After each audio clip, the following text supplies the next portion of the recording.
Hi friends, ఈరోజు మనం ములక్కాడ టమాటా కూర ఎలా వండుకోవాలో మీకు నేను చూపిస్తాను, చూడండి. ఓకే, ముందుగా తరిగిన పచ్చిమిరపకాయలు, ఉల్లిపాయలు అండ్ టమాటా ముక్కలు అండ్ ములక్కాడ ఇవి మనం రెడీగా పెట్టుకోవాలి. ఆ తర్వాత మనం స్టవ్ వెలిగించుకొని ఇలాగా ఆయిల్ బాగా హీట్ ఎక్కేంత వరకు ఉంచి అప్పుడు మనం ఇందులో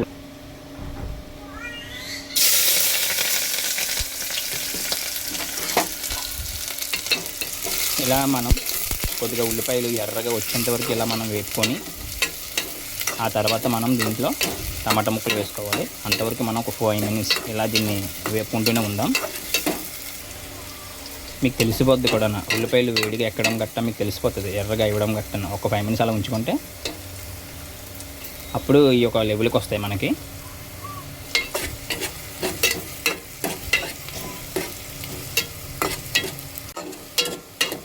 ఇదిగోండి ఫ్రెండ్స్, చూడండి ఉల్లిపాయలు ఇంకా కొద్దిగా ఎర్రగా అవుతున్నాయి. ఇది ఎర్రగా అయ్యేంతవరకు మనం ఇంకా దీన్ని వేపుకుంటూనే ఉండాలి. అలాగా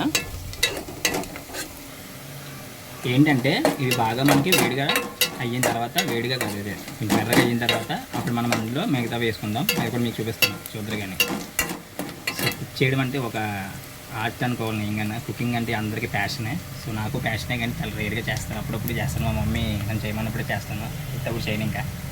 ఓకే ఫ్రెండ్స్, మిగతా చూపిస్తాను. తర్వాత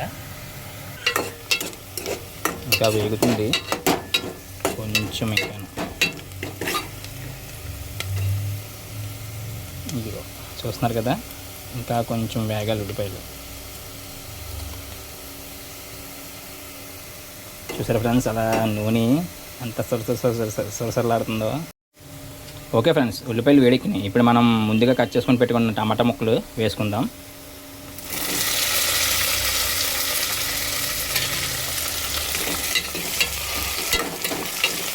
గడ్డి కాలిపోతుంది,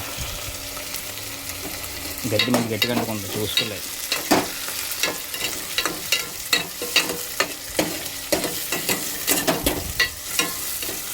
కొద్దిగా అక్కడక్కడ మాడినట్టు ఉంది, చూసుకోలేదు. యాక్చువల్ రేర్గా చేస్తాం కదా, అస్తమానం మనం చెయ్యం కదా, దానివల్ల కొంచెం మాడింది, ఏమనుకోవద్దు ఎవరును. సో ఇప్పుడు ఇది కూడా టమాటాలు కూడా మనం కొద్దిగా దగ్గరికి అయ్యాక మిగతా మనం ములక్కాయలు వేసుకోవడమే దాంట్లో.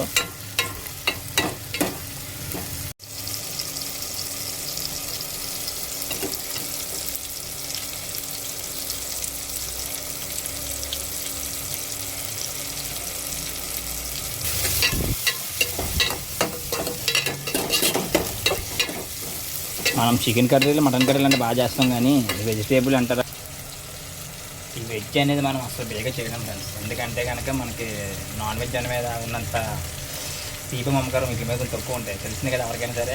నాన్ వెజ్ అనగానే చాలా మనం ప్రిగేస్తాం, కానీ మెయిన్లీ మనకి ఇప్పుడు చాలా ఇంపార్టెంటే. వీటిల్లో మనం తెలియని విటమిన్స్ చాలా ఉంటాయి, ఒక్కొక్క దాంట్లో ఒక్కొక్క విటమిన్ ఉంటుంది. బట్ మనమే బాగా నెగ్లెక్ట్ చేస్తాం, కానీ మనం తినే, మన ఇంట్లో ఉండే, మన కిచెన్లోనే చాలా ఇంగ్రీడియంట్స్ ఉంటాయి, అవన్నీ మనం చూసుకోలే. కానీ ఇందులో మనం బెండకాయలు కూడా వేసేసాము. చూపిద్దామని మర్చిపోయాను మీకు, సడన్గానే వేస్తేనే కొద్దిగా బాగా దగ్గరగా అయిపోయింది. మిగతా మాట్లాడుతూ చూడలేదు కూర.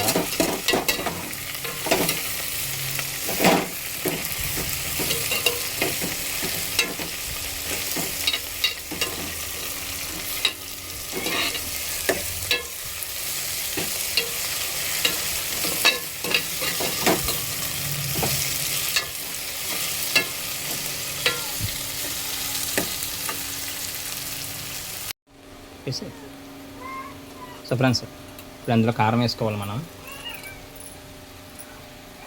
కరెక్ట్గా తగినంత వేసుకుంటే చాలు కారం.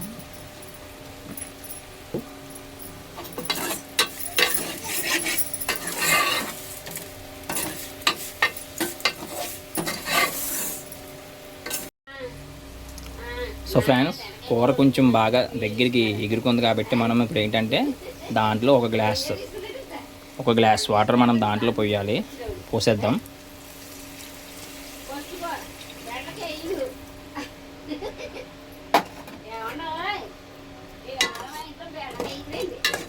సో మన బెండకాయ పులుసు రెడీ అయిపోయింది. ఇందాక నేను స్టార్టింగ్లో ములక్కాడని చెప్పానే, సారీ నాకు తెలియదు ఎందుకని. మా మమ్మీ ఇస్తే సరిగ్గా చూడలేదు. ఇందాక కట్ చేస్తున్నప్పుడు నేను ఇంకా ములక్కాడ అనుకున్నాను, బెండకాయలు అనుకోలేదు. సో బెండకాయ పులుసు ఏమనుకోవద్దే. చికెన్ అయితే బాగా చేస్తాను ఫ్రెండ్స్, మనకి వెజిటేబుల్ బేగా రావు. సో ఫ్రెండ్స్ మన బెండకాయ పులుసు అయితే రెడీ అవుతుంది. ఇంకా ఒక పావు గంట లేదా 10 నిమిషాలు, ఒక 5 నిమిషాలు అయిపోద్ది. ఇంకా ఒక 5 మినిట్స్ అయితే